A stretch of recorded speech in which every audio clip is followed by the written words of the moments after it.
Video করতে করতে কোথায় যে হারিয়ে গেলাম, মানে আমি পাতা কাটতেছি, কোথা থেকে যে কাটছি সেটাই হারিয়ে ফেলেছি। তো সম্ভবত এখান থেকে পাতা কাটা হয়নি, তো এখান থেকে আমি কাটার চেষ্টা করতেছি।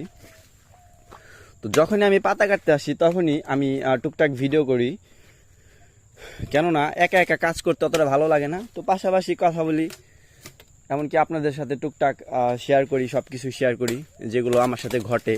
এমনকি আমার বাগান করতে গিয়া যেগুলো আমি ফেস করেছি সবই আপনাদের সাথে শেয়ার করার চেষ্টা করি।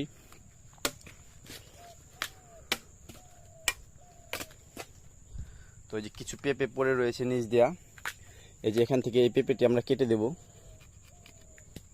ওই পেঁপেটি ছোট রয়েছে, এই যে এই পেঁপেটিও কেটে দেবো, কারণ এগুলো পেঁপে কখনোই আপনার বড় হবে না, অতটা বড় হলেও খুব একটা বড় হবে না। যেমন এই যে এখানে 3টা পেঁপে রয়েছে, এখান থেকে আমরা ছোট একটা পেঁপেকে এভাবে